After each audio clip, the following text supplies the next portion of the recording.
Ok,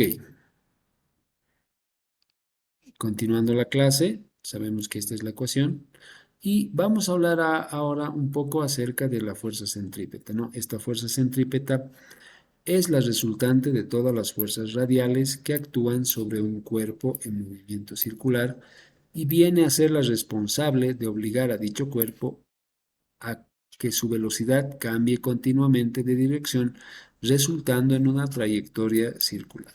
¿Qué es lo que está diciendo? Nosotros sabemos que el resultado de la fuerza es una aceleración, por lo cual esta fuerza es la encargada de que obligue al objeto a mantenerse en movimiento circular.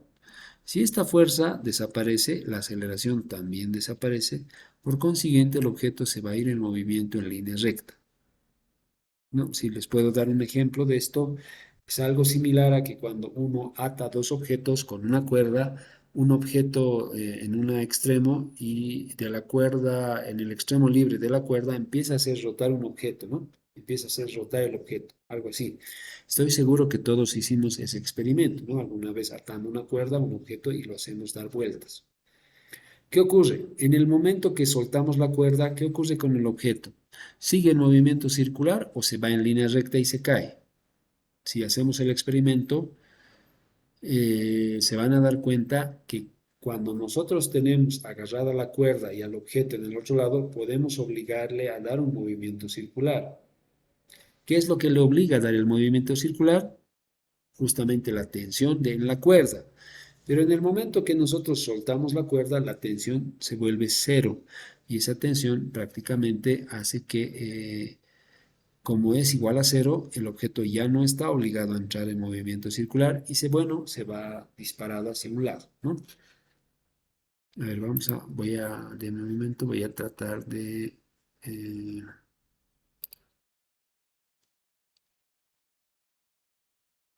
voy a tratar de mostrarles un video en un instante.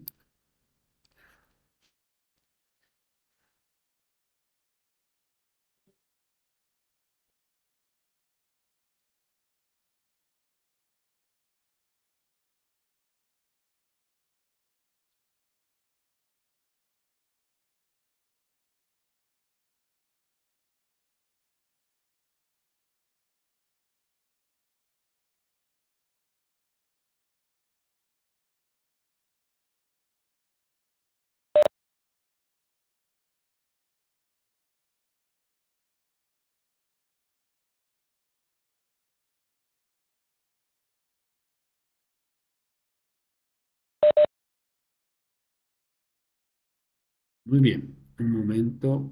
A ver, les voy a compartir un video para que se entienda de lo que estamos hablando.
ya escribí mi ensayo. Estuve una semana trabajando en él.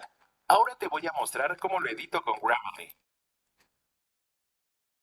Hola, mi abuelo era urbanista. Muy bien, voy a compartirlas nuevamente. Déjame un instante. Compartir el audio y ahí está.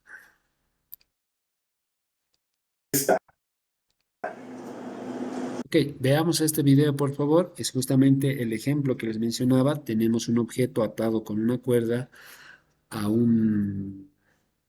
a otro objeto que está siendo sujetado por la persona y esto va a ser el centro de giro. La cuerda transmite la tensión con el radio de giro y el objeto, bueno, es el Un objeto que gran está carpintero, orientado a un movimiento circular. trabajaba muy bien la madera. Mi abuelo le construyó este valero, a mi papá y se lo regaló como juguete. Mi papá arquitecto. Luego mi papá me lo regaló a mí y yo de pequeño jugaba con este valero.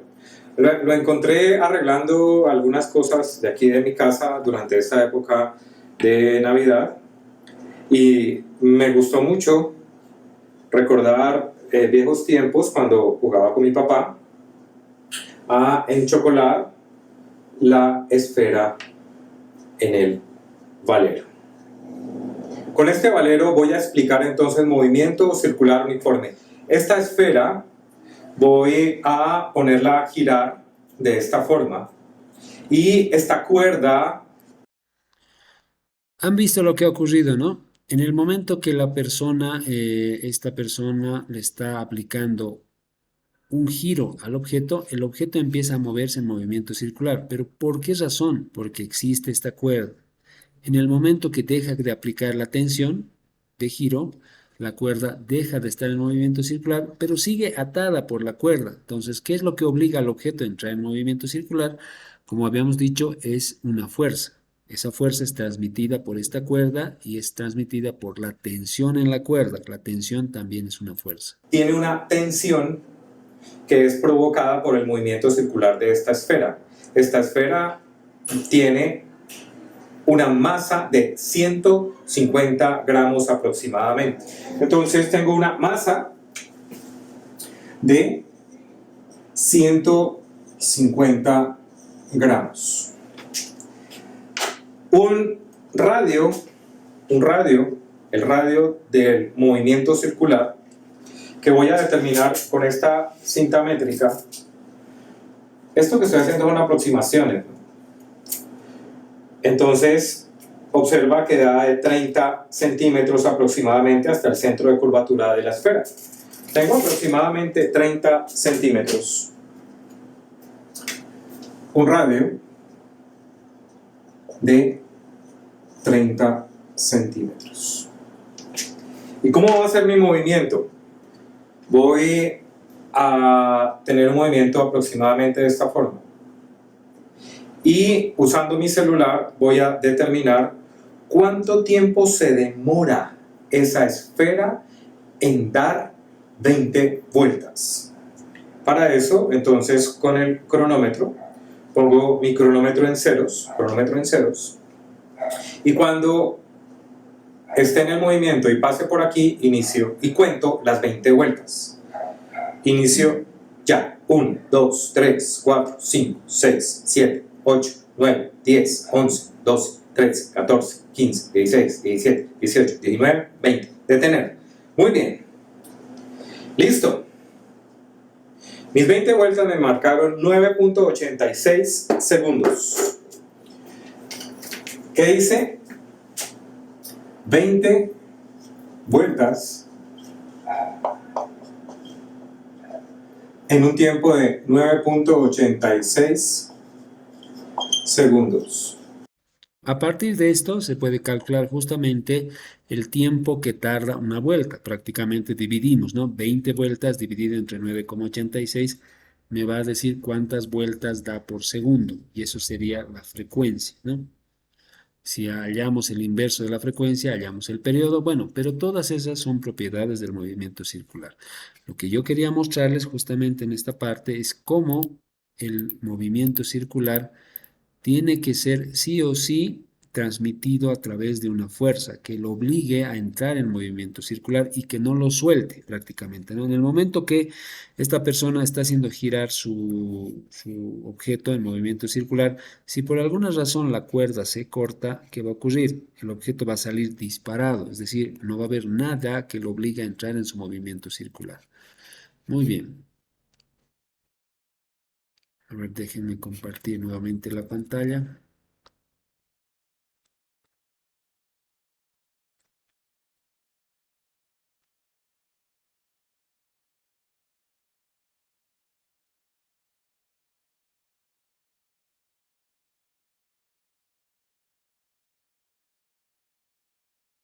Ok. Acá estamos viendo justamente la fuerza centrípeta. La fuerza centrípeta, como habíamos dicho, es la resultante, es esta fuerza que viene en este sentido. Y como cualquier ecuación, ¿no? A ver, habíamos visto aquí nuestros apuntes, la fuerza centrípeta es igual a masa por aceleración centrípeta. Pero ahora podemos avanzar un poco más con esta ecuación. A ver, déjenme copiar aquí. Si sabemos que la sumatoria de fuerzas, esta segunda ley de Newton, es masa por aceleración centrípeta, yo puedo avanzar un poco más en esta ecuación y decir la sumatoria de fuerzas es igual a masa, pero en vez de aceleración centrípeta voy a decir velocidad angular al cuadrado. A ver, ¿dónde está omega?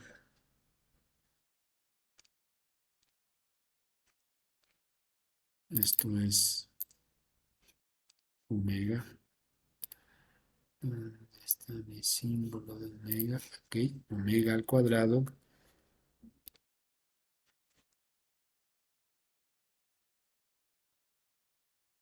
Omega al cuadrado por radio, ¿no? Entonces, si se dan cuenta, nosotros estamos avanzando con nuestra ecuación y decimos que en este caso la sumatoria de fuerzas centrípetas puede ser igual a la sumatoria de masas por velocidades angulares al cuadrado por su radio de giro.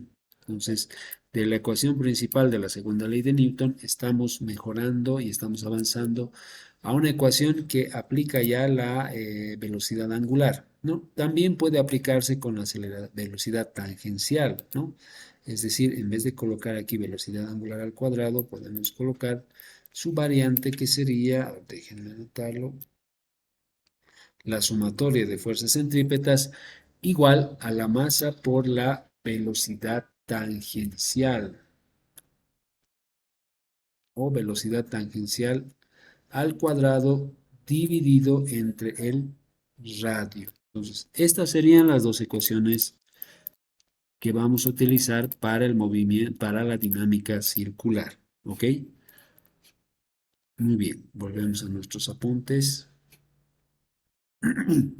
Aquí está la ecuación que acabamos de escribir. Dice, en MCU, debido a la segunda ley de Newton, la fuerza centrípeta tiene la dirección de la aceleración normal y está en función de la masa del objeto. Obviamente, la masa es una propiedad intrínseca irrenunciable, por lo cual entra de lleno en la ecuación de la fuerza centrípeta directamente, ¿no? ¿Qué más decimos? La actuación de la fuerza centrípeta siempre es radial. Pequeña aclaración, esta fuerza centrípeta siempre actúa en dirección hacia el eje o hacia el radio de giro, ¿no? Siempre actúa ahí. Nunca vamos a tener una aceleración centrípeta actuando en esta dirección, ni en esta otra, ni en esta otra. Siempre está dirigida en dónde? Hacia el centro o radio de giro. Si estudiamos la fuerza centrípeta en el punto de acá, está dirigida hacia el centro.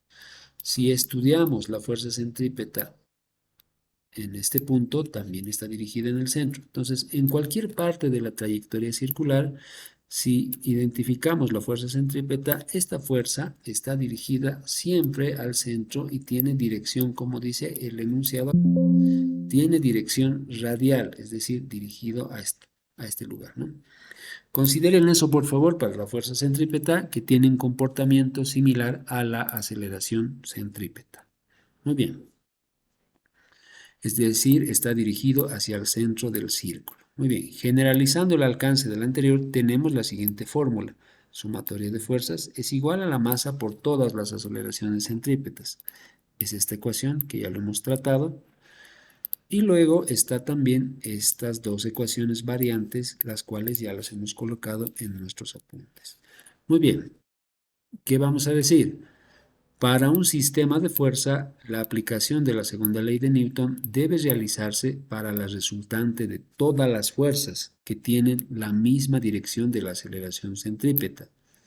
Ok, probablemente esto como enunciado no se entienda del todo, pero vamos a desarrollar un ejemplo, ¿no? Vamos a desarrollar este ejemplo donde vamos a describir todas las fuerzas y vamos a aplicar la segunda ley de Newton para el caso donde un automóvil viaja en una pista circular, justamente en una pista de karting, por ejemplo, que tiene un tramo circular, y en ese tramo circular implementan algo que es conocido como peralte, ¿no? Este peralte es una elevación en la carretera, el cual tiene el objetivo principal de un poco aminorar el efecto de la gravedad, es decir, un poco salvaguardar de esta gran velocidad que tiene el automóvil, porque sabemos que si un automóvil toma una curva a muy alta velocidad, ¿qué va a ocurrir?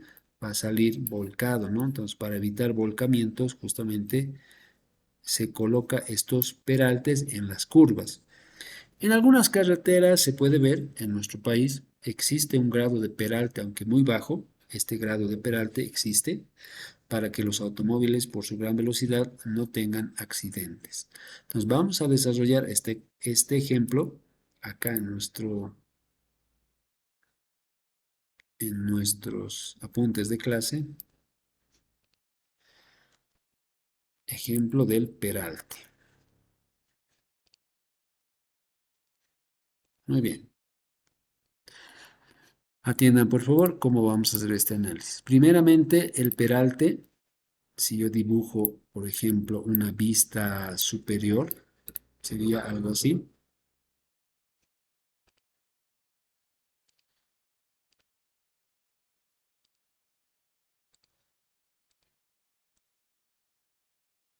Voy a dibujar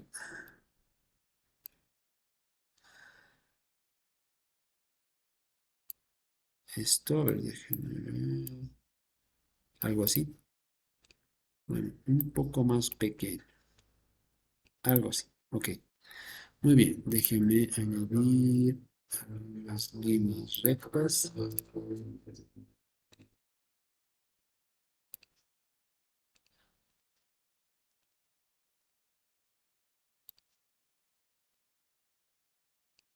Y lo que vamos a decir es que este es una carretera que tiene principalmente una componente en línea recta, pero a partir de cierto punto, a partir de aquí, la carretera toma un movimiento circular.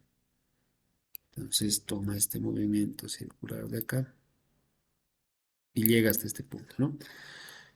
Vamos a ignorar estos segmentos de acá. A ver, de hecho, lo voy a colocar con un objeto en color blanco para que se logre ignorar. Ah, disculpen. Ahí, mucho mejor. Y lo vamos a colocar sin contorno.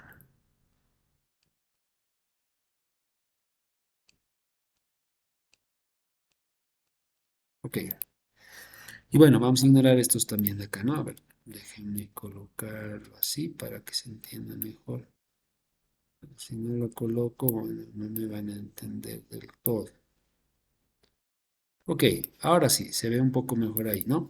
¿Qué es lo que estamos dibujando? Esto es una pista, no siempre de carreras, puede ser una pista de una carretera, en el cual tenemos una curva muy pronunciada en esta parte, la parte de acá, ¿no?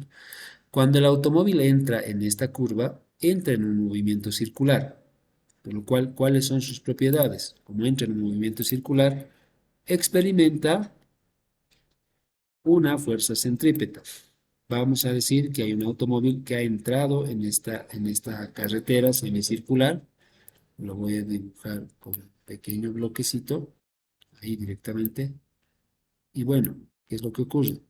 El automóvil parte en línea recta se mueve en línea recta, y cuando entra acá, entra ya en una trayectoria circular, y en este punto todavía está en una trayectoria circular. Entonces, ¿cómo representamos nosotros la fuerza de centrípeta de este objeto? Si lo vemos de un costado, bueno, esto lo estamos viendo desde arriba, ¿no? Este es el automóvil que está avanzando en este sentido, digamos, bueno, no siguiendo el sentido de giro, sino cada vez que avanza va girando, es decir, toma la curva, digamos, y cuando sale de la curva, bueno, también va en línea recta y continúa su trayectoria. Pero bueno, vamos a hacer el estudio del movimiento en este punto, justamente cuando el automóvil está dando la curva. Esta vista superior lo vamos a representar ahora en una vista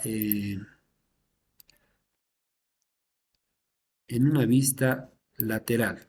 Si tenemos una vista lateral, por ejemplo, vamos a decir que en este mismo lugar, a esta misma altura,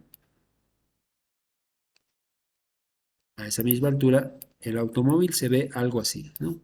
Lo voy a magnificar, de hecho, esto es viendo, digamos, en esta parte, el automóvil está andando en esta forma, y vamos a decir que el automóvil se está moviendo con una velocidad tangencial.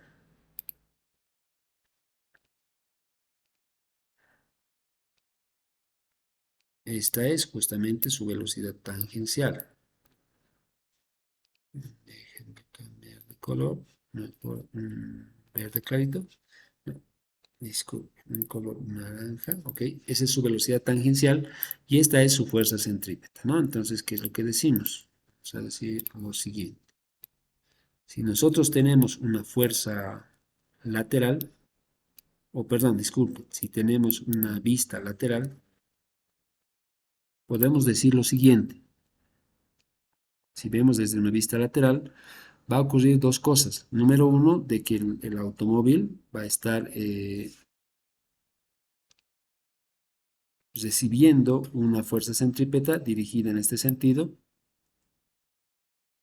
considerando que el eje de giro desde esta vista lateral se encuentra acá, digamos. Este es el eje de giro. Y en esta vista lateral, bueno, el automóvil está entrando está entrando, no se está moviendo así, ¿no? Si no se está moviendo algo así, y en este caso entraría como que entrando hacia la pantalla, ¿no? Entonces, justamente experimenta esta fuerza centrípeta en este punto y ocurre lo siguiente. Como tenemos una gran fuerza centrípeta, el objeto tiene, bueno, no el objeto, el automóvil tiene un peso determinado hacia abajo, ¿no? Lo que habíamos visto ayer.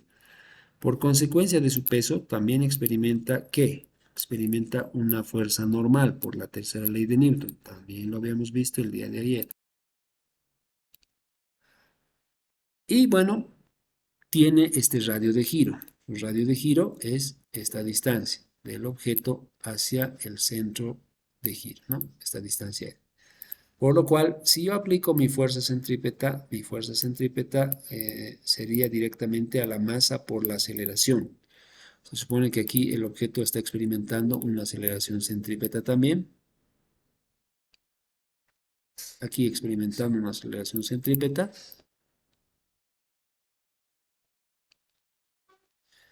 Y lo cual lo hace perfectamente para mantener su trayectoria circular. Si hacemos una sumatoria de fuerzas acá, ¿qué vamos a obtener? La sumatoria de fuerzas centrípeta, perdón, en este ejemplo, la sumatoria de fuerza centrípeta, en este caso directamente sería fuerza centrípeta, va a ser igual a la masa por la aceleración centrípeta, directamente, ¿no? En este caso. Entonces, esta es mi ecuación. ¿Qué es lo que pasa? Si yo lo llevo a una representación de este tipo, velocidad tangencial sobre el radio, voy a convertir mi ecuación ahora en este tipo de ecuación. Y esta velocidad es la velocidad tangencial. ¿Qué ocurre? A mayor velocidad va a ocurrir que vamos a tener mayor fuerza centrípeta, ¿no? Entonces, ¿qué va a ocurrir? Si el piso Imaginen que el piso no tuviese fricción, es decir, el automóvil entra en la curva, pero la curva justamente había sido una pista de hielo. ¿Qué es lo que va a obligar al objeto a entrar en movimiento circular si tiene una velocidad lineal y acá no hay una fuerza aparte de esta fuerza que lo obligue a entrar en su movimiento? ¿Qué va a ocurrir? El objeto va a deslizar, se va a ir a un costado, no va a entrar en movimiento circular. ¿Por qué? Porque no hay una fuerza que lo agarre. Entonces, primeramente, para que haya una fuerza acá, vamos a introducir la fuerza de fricción. Y bueno, le vamos a dar nombre a todas estas, ¿no? Para que no nos confundamos, por si acaso, esto es el peso, masa por gravedad. Ok, déjenme quitar este video. Este es el peso, masa por gravedad, y acá tenemos la normal, ¿no? Vamos a decir que hay algo que lo va a obligar a entrar en movimiento circular. Si se dan cuenta, cuando el objeto está dando, o el automóvil está dando su movimiento circular, existe acá una fuerza que tiene que ser el que lo obligue a entrar en su movimiento circular, y es justamente la fuerza de fricción. Esta fuerza de fricción dirigida hacia el centro del eje de rotación, ¿no? Entonces, yo podría escribir mi ecuación de la segunda ley de Newton de la siguiente forma. Fuerza de fricción es igual a la masa por la velocidad tangencial al cuadrado. Por lo cual, si se dan cuenta, esta velocidad en la cual el objeto puede entrar en el movimiento circular depende directamente de su fricción. Si la fricción es muy alta, puede tener gran velocidad en la curva. Si la fricción es muy baja, no puede tener gran velocidad porque puede accidentarse, puede salirse. Entonces, una forma de apoyar a la fuerza de fricción en una curva por la gran velocidad que tiene un automóvil es implementar justamente esto que estábamos viendo en la gráfica anterior, un peralte. Entonces, en este mismo escenario, el automóvil ya al momento de tomar la curva tiene un pequeño ángulo de inclinación, ¿no? Este ángulo de inclinación. La fuerza centrípeta actúa en el mismo sentido, es decir, dirigida hacia acá. La aceleración centrípeta también está dirigida todavía hacia el centro de rotación, hacia este centro. El radio de giro es este todavía, es esta distancia de aquí hasta acá más o menos. Y, a ver, déjenme, ahí sería el radio de giro. Y bueno, los parámetros que hemos visto acá también actúan en esta forma, el peso. Y acá también actúa la normal, pero como saben, la normal siempre forma 90 grados con la superficie de apoyo. Entonces, ¿qué pasa en el segundo caso del peralte? ¿Por qué el peralte me sirve para reducir ahora? Me sirve para reducir la fuerza de fricción y para reducir un poco el tema de que puede sufrir un accidente. Entonces, acá la fuerza de fricción es que el objeto se está queriendo salir igual, bueno, acá, y la fuerza de fricción actúa hacia abajo, ¿no? Es decir, acá tenemos un valor de fuerza de fricción actuando en esta parte, por lo cual, atiendan este razonamiento. Cuando el objeto ya tiene perdón, cuando el automóvil pasa por un peralte, no solamente actúa en la dirección de la aceleración centrípeta, la fricción, ¿no? Sino también actúa una componente de la normal. Entonces, ocurre de que en el primer escenario, cuando un objeto o el automóvil tiene gran velocidad, solamente se le opone o solamente es capaz de agarrarlo en la pista a la fricción.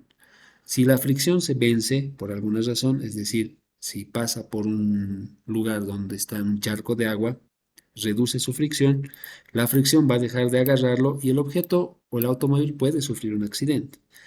En este segundo escenario, no solamente está actuando la fricción, sino también ya está actuando la normal, una componente de la normal.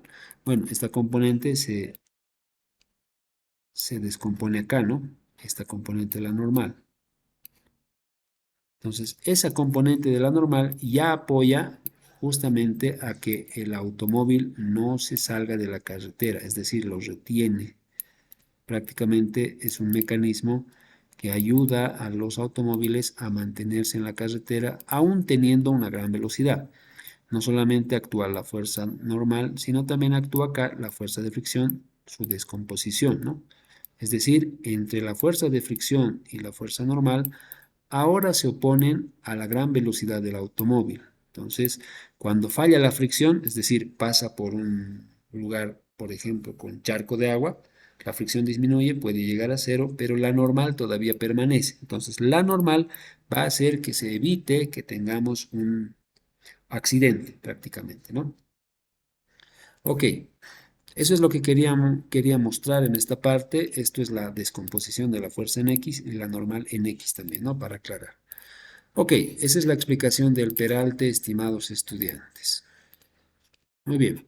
Lo que viene a continuación, bueno, son dos tipos de fuerza que se llaman pseudofuerzas. De hecho, esto no va a entrar en el examen, solamente está como información. Son justamente la fuerza centrífuga, que antes se pensaba que existía una fuerza que te trataba de botar cuando estabas en movimiento circular. Finalmente hemos descubierto que esto es la fuerza centrípeta y por otro está esta fuerza de Coriolis. Algo que quería mencionarles, estimados estudiantes, antes de que se me vaya el tiempo, es lo siguiente.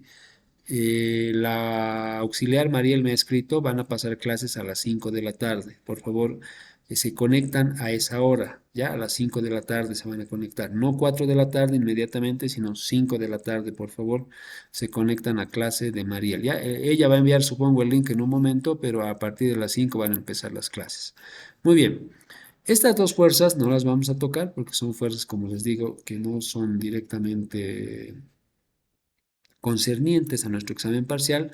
Les recomiendo que ustedes lean por favor esto y solamente como información vean estos dos tipos de fuerza que existían, que son en realidad falsas, ¿no? Como dice acá, pseudo fuerzas, no existen en la realidad.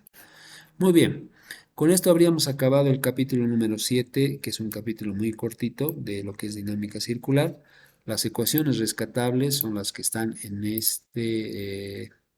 estos apuntes de clase, estas tres ecuaciones, y la forma de aplicar en dinámica es de esta forma también. Ok, bueno, vamos a finalizar la clase ahí, estimados estudiantes. Nos vemos la siguiente semana con el capítulo de estática y a partir del jueves 13 de octubre nos vemos con ejercicios de exámenes pasados.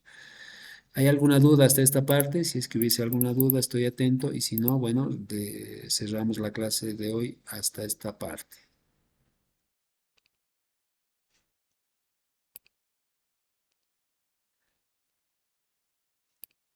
Hola, hola, ¿están ahí? ¿Se han dormido? ¿Están vivos? ¿Qué están haciendo?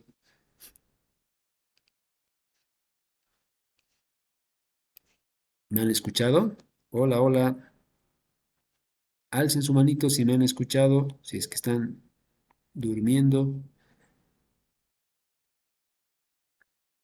Muy bien, ahí dos personas han levantado la mano. Ok, eso sería, estimados estudiantes. Gracias por su tiempo. Nos vemos la siguiente semana. Por favor, no se olviden que estamos ya acercándonos al segundo parcial. Estas clases están siendo subidas al Classroom, los de los días jueves, los de los días miércoles no, porque es una clase in extenso, la cual tienen que participar directamente. Pero esta clase que está siendo grabada se va a subir a la plataforma de forma inmediata. Acabando la clase yo lo subo, ¿ok? Muchas gracias a todos. A las 5 de la tarde con la auxiliar. Nos vemos la siguiente clase.